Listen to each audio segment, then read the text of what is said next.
Friends, நம்ம இந்தியாவில் பார்த்தீங்கன்னா 1960 அந்த காலகட்டத்தில் பார்த்தீங்கன்னா ஆங்கிலேயர்கள் வந்து நம்மளை ஆட்சி பண்ணிகிட்டு இருக்கும்போது நம்மளுக்கான உணவுக்கான ஒரு பயிர்களையும் ஒரு தானியத்தையோ இல்லை மற்ற ஒரு பொருட்களையோ அவங்க வந்து விளைவிக்க முடியாத அளவுக்கு அவங்க வந்து ஒரு நெருக்கடி கொடுத்து ஆங்கிலேயர்களுக்கு எது தேவையோ அதை மட்டும் வந்து நம்மளை விவசாயிகள் வந்து உற்பத்தி பண்ண வச்சு அந்த பொருட்களையெல்லாம் அவங்க எடுத்துக்கிறாங்க. விதைகளையும் வந்து அவங்க எடுத்துக்கிறாங்க. அந்த காலகட்டத்தை வந்து எம்எஸ் சுவாமிநாதன் ஐயா அவர்கள் தான் அதிக விளைச்சல் தரக்கூடிய ஒரு பயிர்களை வந்து பயிரிட்டு விவசாயிகளுக்கான ஒரு விழிப்புணர்வு ஏற்படுத்தி பெரும் பஞ்சத்தை வந்து மீட்டெடுத்து ஒரு விவசாய வளர்ச்சியை வந்து அவர் தான் வந்து ஊக்குவித்து இந்தியா வந்து ஒரு பெரும் பஞ்சத்திலிருந்து மீட்டு ஒரு பெரும் வளர்ச்சியை வந்து அவர் தான் நம்மளுக்கு மீட்டு கொடுத்தாரு. அதுபோல் வந்து ஒரு பெரும் பஞ்சம் இல்லை அது போன்ற ஒரு பேரழிவுகள் வந்து நம்ம இந்தியாவுக்குள்ள திரும்ப வரக்கூடாது அப்படின்னு பார்த்தீங்கன்னா நம்ம வந்து செய்ய வேண்டிகள் சில வேலைகள் கொஞ்சம் இருக்குது.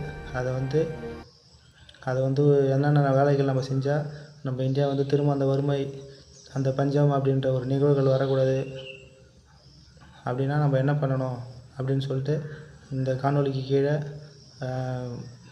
முழு வீடியோவோட லிங்க்கு கொடுக்குறேன். அதை ஃபுல்லாக பாருங்கள். அதை ஃபுல்லாக பார்த்தீங்கன்னா நம்ம என்ன பண்ணால் நம்ம இந்தியா வந்து பஞ்சம் பட்டினி பேரழிவு ஏற்படாமல் வளர்ச்சியை நோக்கி பயணிக்கும் அப்படின்னு சொல்லிட்டு சொல்லியிருக்கேன். அந்த வீடியோ வந்து ஃபுல்லாக பாருங்கள். உங்களால் முடிஞ்ச ஆதரவு கொடுங்க. நன்றி.